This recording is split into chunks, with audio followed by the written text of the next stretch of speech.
Welcome to Flick Club. It's like a book club, but for movies. I'm Taft the Man, and on this channel, we're going to discuss awesome movies.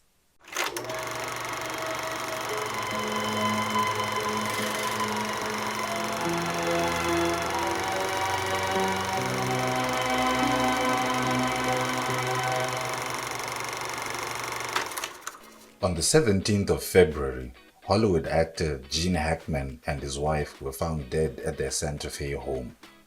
To refer to this man as a legend feels like an understatement, but a legend he is. And so in celebrating the incredible career of this accomplished actor, I thought I would talk about one of my favorite movies of his, Crimson Tide. The year is 1995. And some rebels in Russia have taken over some nuclear installations, so the whole world is basically on high alert. The US decides to deploy a couple of submarines to patrol the oceans as a deterrent to the nuclear threat or a possible preemptive strike force. So it's right in the beginning of the movie where we meet Gene Hackman, who plays the captain of the submarine, the Alabama, and he's interviewing Denzel Washington for the position of executive officer. XO. It's clear the two are very different people, and there's an inkling this might cause some tension later, but Denzel Washington gets the job and he's the new XO of the Alabama. Gene Hackman is such a titan of cinema that right before the submarine leaves port, he gets the epic speech to inspire the troops. It's raining, Hans Zimmer's music is especially epic and patriotic, and this is just the beginning of the movie. Some time passes while the crew is on the submarine, and the movie takes its time to show us just how different Denzel's character and Gene Hackman's is. At some point, there's a fire in the kitchen, galley, and the captain immediately orders a nuclear missile firing drill. It's at this point that we get a glimpse of the protocols that have to be observed when a message comes in from High Command.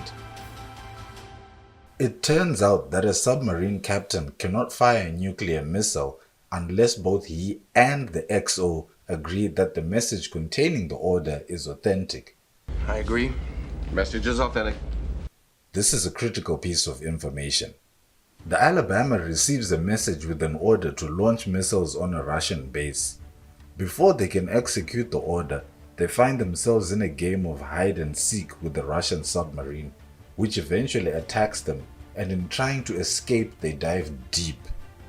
Another order pertaining to nuclear missiles comes in at that moment, but it's cut off as the Alabama dives deep out of range of the radio. Later on, it turns out that the radio antenna has been damaged in the attack from the Russian sub. With the last complete order being to launch their missiles, the captain decides to proceed with the launch, but the XO disagrees because he believes the second incomplete message was a retraction. The captain tries to relieve the XO of duty for refusing his orders, but this contravenes the two-man protocol I mentioned earlier, where both the CEO and XO of a sub have to sign off on a launch. The captain is arrested and is confined to his quarters.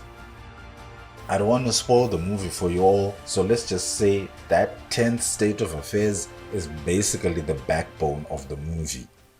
I've always had a curiosity for nautical themed movies. There's just something about the ocean, boats and submarines. I guess being from a landlocked country contributes to my fascination. It could also be that as a filmmaker, the way Navy orders are called out and received reminds me of being on a movie set. Whenever someone acts opposite Denzel Washington in a movie, the result is usually that Big Zell, as his kids call him, outclasses his co-star. Not because they're bad, but because he's that good. But man, when I tell you Gene Hackman was amazing in this movie, I'm not playing. He and Denzel were equally matched here. In fact, I would say the more seasoned Hackman was giving an acting masterclass that the young Denzel Washington excelled in.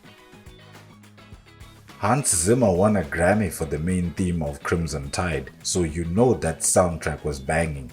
The movie was directed by the legendary Tony Scott and would mark the first of the Tony Scott-Denzel Washington combinations that brought us hits like Man on Fire, The Taking of Pelham 123, and Unstoppable. Crimson Tide was also made in the days when Tony Scott had the combination of Don Simpson and Jerry Bruckheimer as producers. Ah, the good old days. The claustrophobic setting of a submarine, the threat of a Russian submarine lurking in the depths, and the possibility of nuclear war helped crank the tension up to 100.